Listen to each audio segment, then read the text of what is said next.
call me the General Secretary of ICSS, since I do the mailings and make the coffee.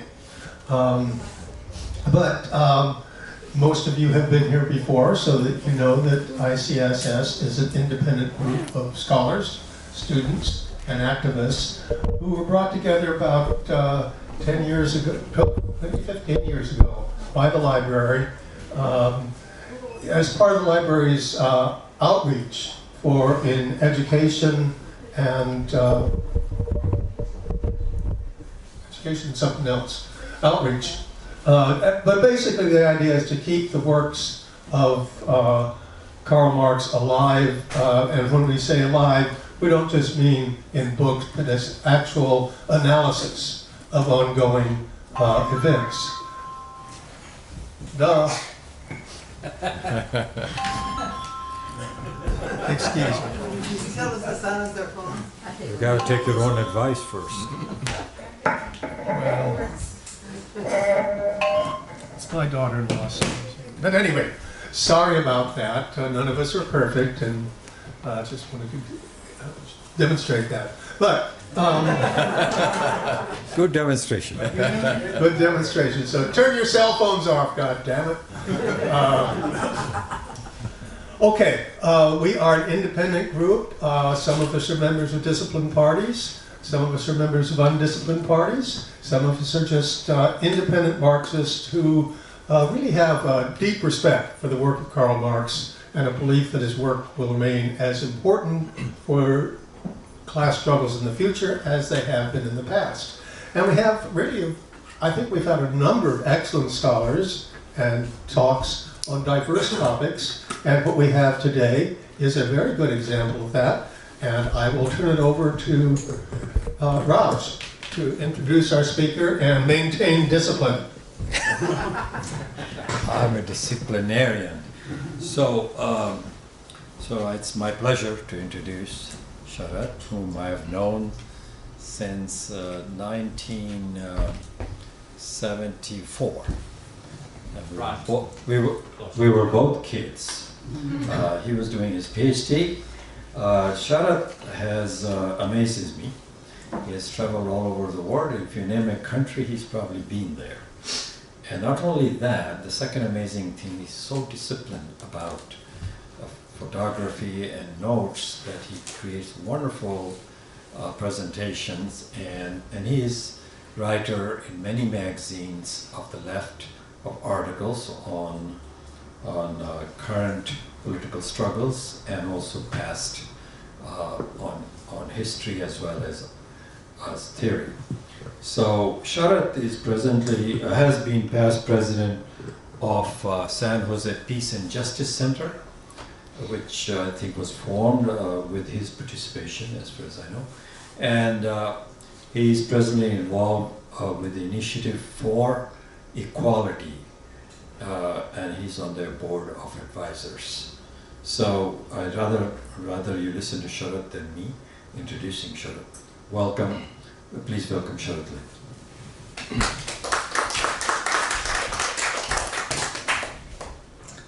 Well, thank you very much, Raj. So actually, I was not a founder of the San Jose Peace and Justice Center, because that was founded in 1957, long before I became politically active. So today I'm going to talk about Cuba's democracy. And so the title, of course, is to emphasize that Cuba is not what the standard narrative is in this country. I'm talking about the narrative that's put out there by the US government very consistently ever since the revolution in 1959, but also by our media. Our media routinely refer to, whenever there's an article or a news report about Cuba, it's always referred to as a regime. It's always referred to as a dictatorship. There's always issues that are raised about so-called human rights violations in Cuba. And so it was of great interest. I made 2 trips to Cuba this year, because the first trip was to to go there for January 1st, which was, of course, the 60th anniversary of the Cuban Revolution. And when I was there, I was reminded that, oh, but there's an election coming up, and I've always wanted to cover an election in Cuba.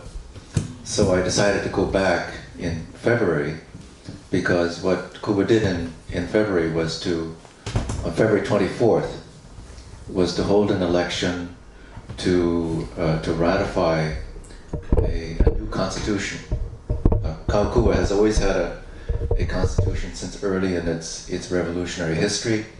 The previous constitution was approved again by a referendum in 1976, and it was amended in 2002,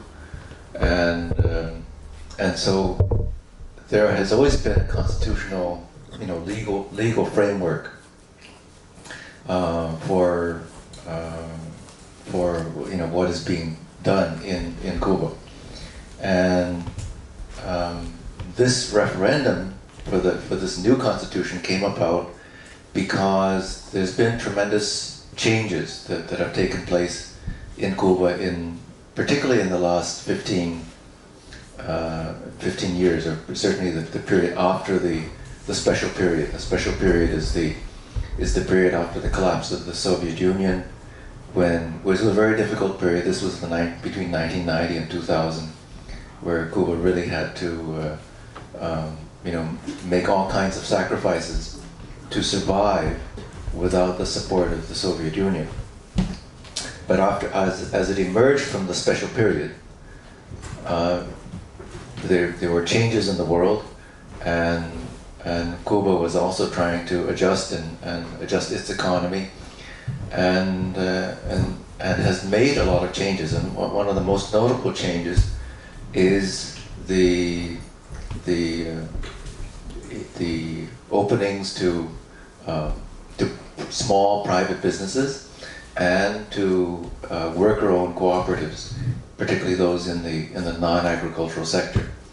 So these kinds of changes, there was no legal framework for them, and so some laws were passed by the Cuban National Assembly.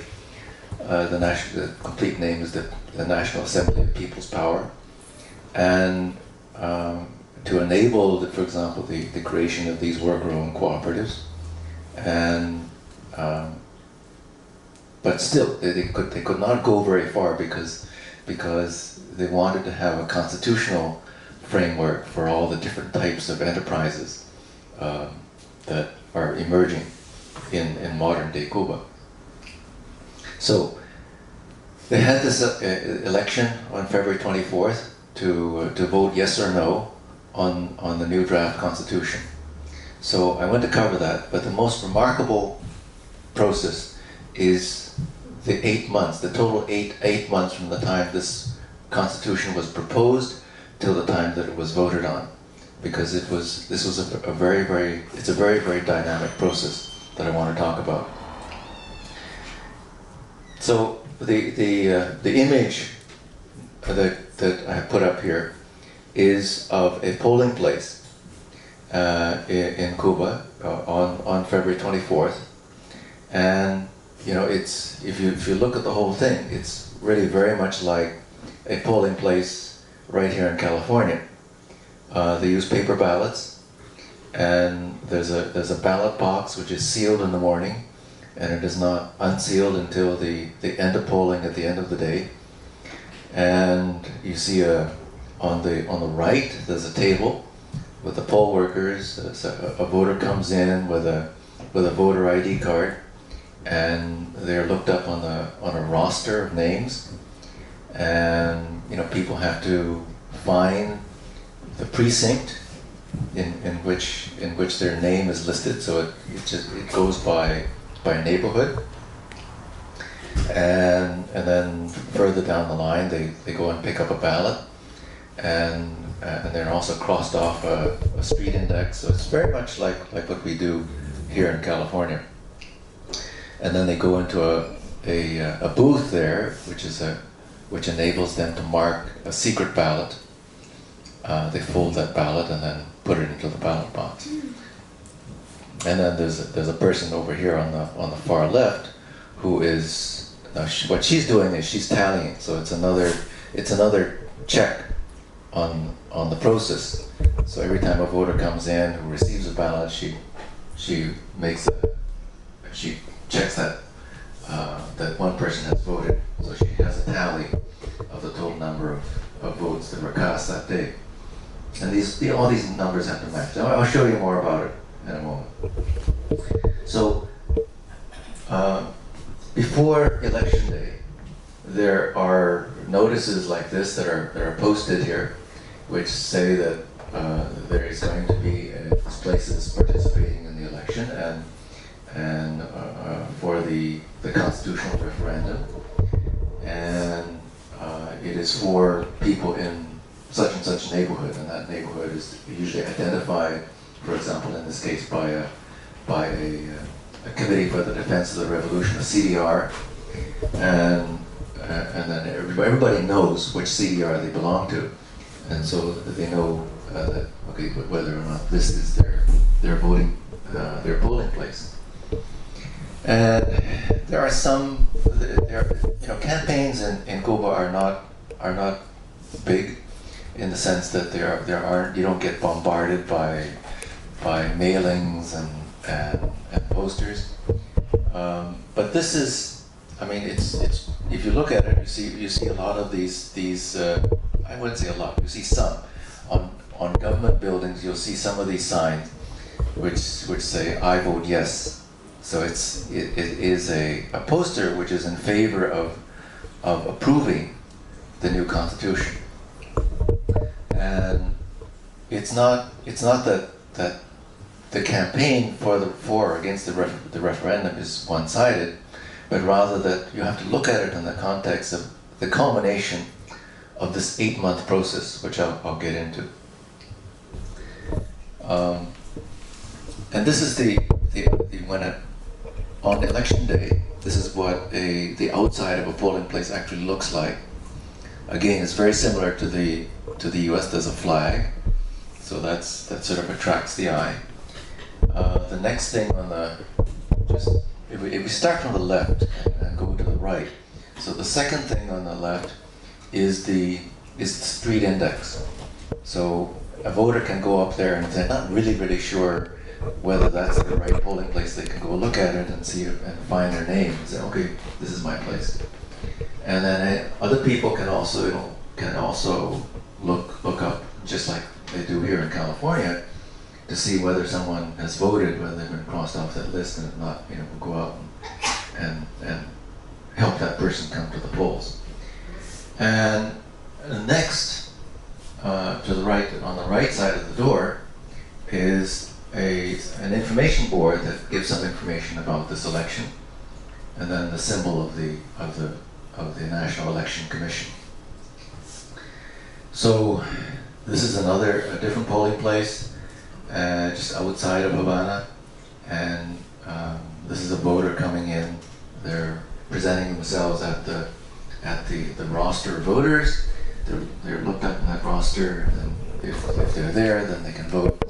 Now I might mention that there is a provision in Cuba, as there is in most Latin American countries, for people who are not present at the place where they're registered. So there are, I didn't go to them, but there are special, in Cuba they're called colegio electorales. So these are electoral colleges, which is the name for the polling place. And there are special electoral colleges for people who are not present at their place of residence, and those polling places have a laptop computer where they can look up the national database, and that person can vote at the special electoral college. But for most people, they go to the polling place that has their name, and they pick up a ballot. They go into that booth on the far right, and then fold their ballot, and put it into the blue ballot box. And there are these two school children. I think this is unique to Cuba. So these two school children, and they go on rotations, like maybe a half hour at a time. So these are the guardians. These kids are the guardians of the ballot box, and so there always are some kids at the ballot box, and after the voter puts their ballot into the ballot box, these kids give a salute to the voters, saying, "Okay, thank you, you've done it." Children. Yeah, school children. So, yeah, so this is what it looks like, and it's the same throughout the country, because there's one National Electoral Commission that runs everything, so the procedures throughout the entire country are the same. Unlike in the U.S., where the elections are really run by the secretaries of state of the individual states. The rules are different from state to state. And then the implementation also varies by county, right? Different machines, different ballots, and so on. So these are some of the poll workers. You have old people, you have young people, and one of the things that surprised me actually was how many of the young people have smartphones, because they're they're quite expensive for people in Cuba on Cuban salaries. But here again, there's a lot of there's been a tremendous growth in the past 15 years of tourism and of a non-state economy, which operates largely on the what is known as the convertible Cuban peso. And so the convertible Cuban peso approximates the value of the dollar, and the moneda nacional, the national currency of Cuba, is there are 24 of them to one convertible peso. We can get into that later if you want to know more about it. But it's crucial to understanding the Cuban economy. In the polling place, there's so once again you have this the street index. People can go up there and look up names, and all of this is according to a set of written procedures. So it's just like here, every poll worker has to get training, and this is just for reference. Probably nobody will ever look at this, but just in case it's there, there's a copy of the electoral law that governs the procedures of the polling places. There is the instructions for the day, step by step, what you do before opening the polls, what you do when the polls are open, and what you do when closing the polls, what to do if there are any problems, just like we do in California. And then there's a log, and so this log has many pages, and what one is required to do is to record, all of there are certain milestones, like they're different. The day is divided up into 5 parts, and you have to log, how many voters have voted, were there any incidents, and so on. And all that's recorded on pages like this. And at the end of the day, what happens here in California? Because I inquired in Alameda County, I inquired in Santa Clara County, what happens to the ballot. It's true, in Alameda County, the ballots go into a machine, and the machine counts them. So technically, those ballots are counted in the polling place, but there's no real human oversight as to, so the check is not done until that machine, or I shouldn't say the machine, but the ballots and the cartridge, the electronic cartridge, go to the registrar of voters. In Santa Clara County, they go into a ballot box, and then they're actually counted inside the registrar of voters, which is essentially behind closed doors. In Cuba, and this is actually true throughout most of Latin America, the various countries that I've seen, I've observed elections in a number of Latin American countries, and they all do this way, is that they have paper ballots, and those paper ballots are counted in the polling place. And anybody can observe.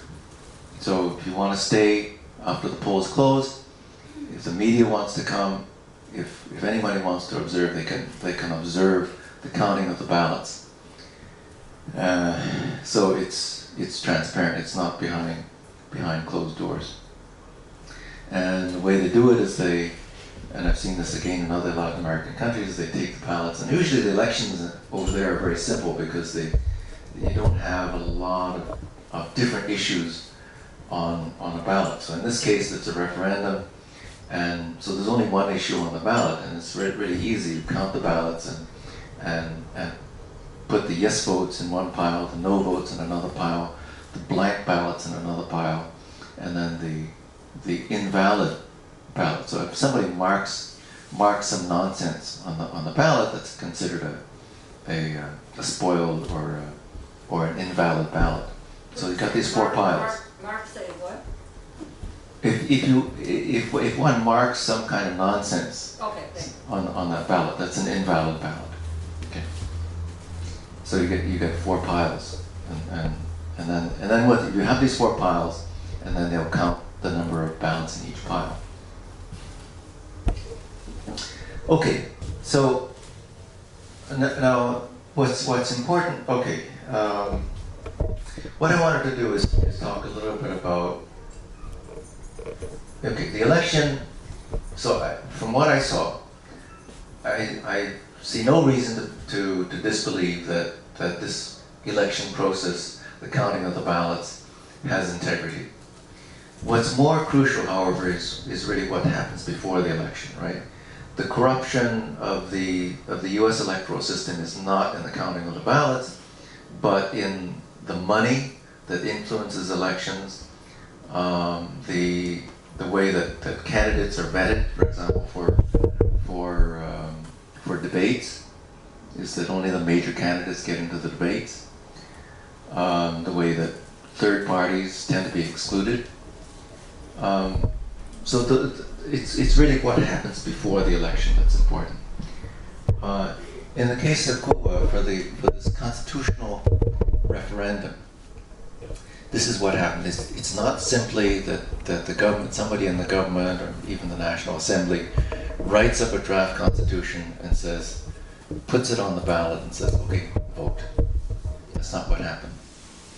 So in July of 2018, there was a commission a group of people that drafted a constitution based upon the concerns of the National Assembly, that as I mentioned earlier, that there are a lot of changes that have taken place in Cuba since the previous constitution was approved in 1976 or amended in 2002, and they wanted to rewrite the constitution to reflect some of these changes, to accommodate some of these changes, and also to make some of the processes even more democratic, to give more power to the people.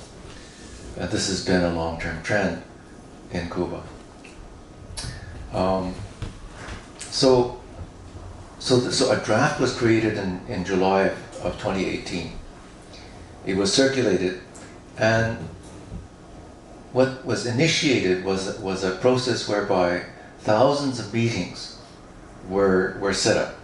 So these are the statistics, that they set up 133,000 public meetings. Imagine that. Now this is a country of a little more than 11 million people. So that's a very high density of meetings. So it really is an attempt to give every citizen a chance to be in one of these meetings, to discuss the Constitution, and to provide their input. Okay. So these meetings were general meetings, so general meetings in the general population. So these are meetings that were held in neighborhoods. Okay, and when were they held in neighborhoods? They were held in the evening.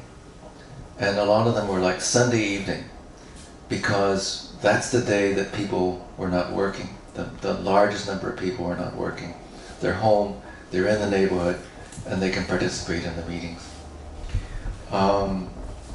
meetings were held in the workers' collectives. So I'm talking about these, both the new enterprises, the non-agricultural collectives, and then the existing agricultural collectives in farms. So there are still private farms. There have been private farms all along throughout the revolution in Cuba. And so meetings were held on farms, or for the farmers. They were held in universities for the university students and faculty, and also in the high schools.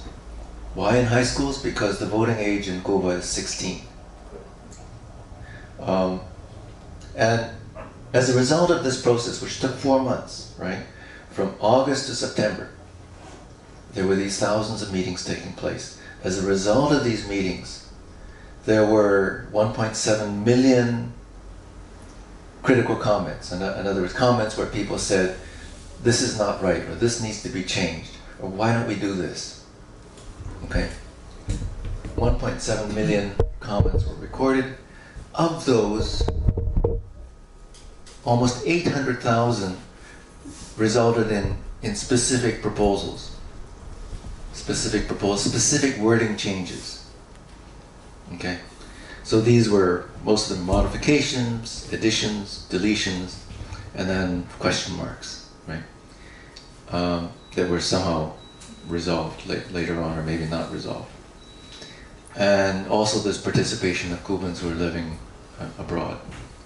So this was the process. This is the remarkable process. The significance of it is this, is not only did this provide broad-based public input into the final draft of the Constitution. And by the way, the final draft was about 10% longer than the initial draft. Okay, to give you some idea of how many changes there were, or how the extent of the changes. And so as a result of all these changes, it's not just the input, the public input, but people participated. People, as a result of this process, they said, people thought that, okay, this is my constitution. There's a piece of me in this constitution. And so all these meetings are not just democratic, but they were also a process of national consensus building. And what we have here is that like a proposition gets put on the California ballot, and it's proposed by some interest group. We as voters have no input into the wording of those propositions. They're just simply handed to us. And then we vote on them without discussion. I mean, there's advertising, but there really isn't a public discussion, except, occasionally the League of Women Voters or some group may hold a debate, but it reaches only a tiny percentage of the voters. And depending on how voters look at it, we tend to be very polarized. It's very often, we get a vote that is very close to 50-50. So we end up being divided. And whereas in Cuba, there is this process of consensus building. So these are some of the meetings. So this was a meeting that took place at the very beginning of the process in August of last year. Again, this was a Sunday in the evening where they could have a very good attendance in the neighborhood.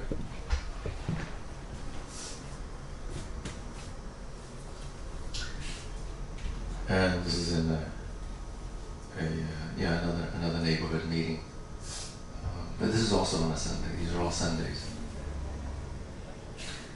And this was the result. So all these comments were put together, and this was the final draft. It was on newsprint, and it goes on sale. Every post office, every kiosk, every newspaper vendor, can sell you one for 1 Cuban peso.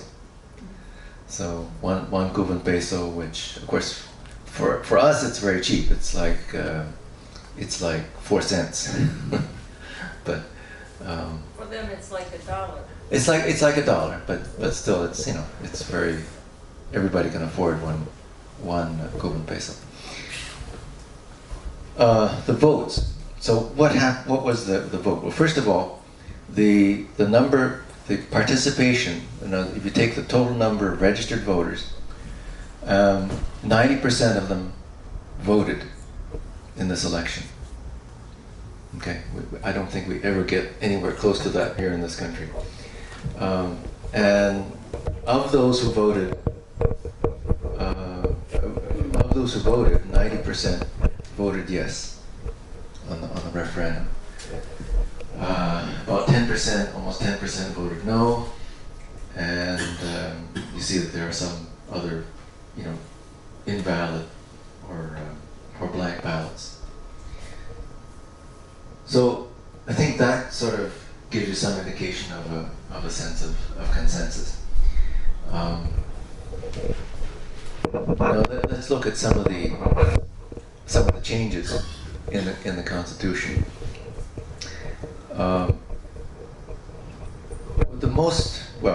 The first one that comes to my eye is that the Constitution, for example, describes, it delineates for the first time the different kinds of property that are recognized in Cuba.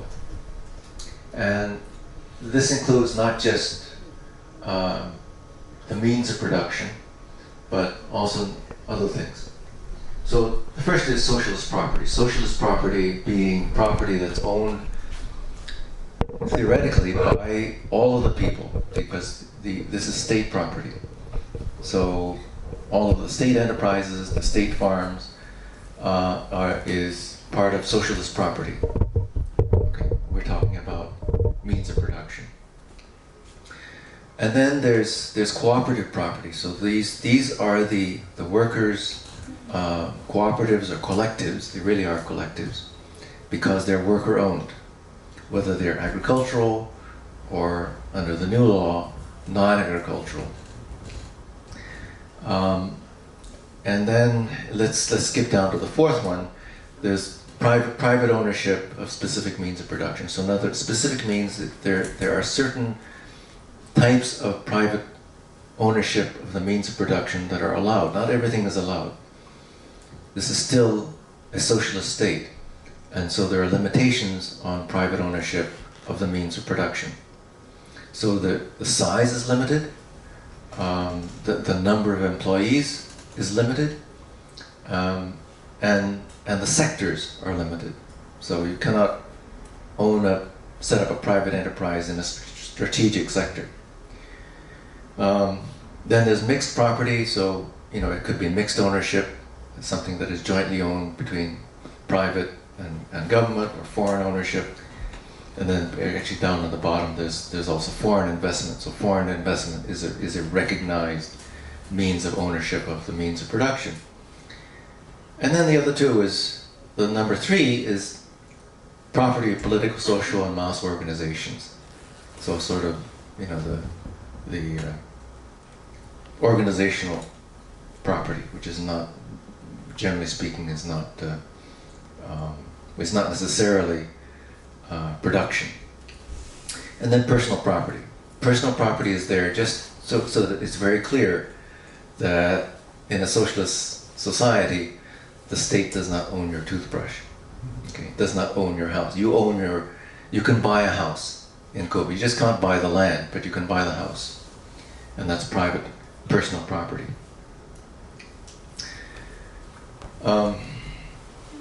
Yes? How long have they had that constitution, or this constitution? This, just since February. Oh, okay. This is new. I missed that. Sorry. Yeah. They're voting on it. They were voting on, it was voted on February 24th Okay. and took effect after that. A question? That's a great question, even though you spoke to it, but the question for me would be, how many of those things have actually changed? In other words, I'm glad they're delineating them, but some of them are probably new, and then some of them they've had in place for 10 years, but now put it in the Constitution. That would be, you see what I'm saying? Like, True. These types of property have, of course, existed before this Constitution. This list was not in the initial draft of last year. Okay, so this is a result of these public discussions. People wanted clarification. Right. Yes. Okay. So another area is equality, non-discrimination.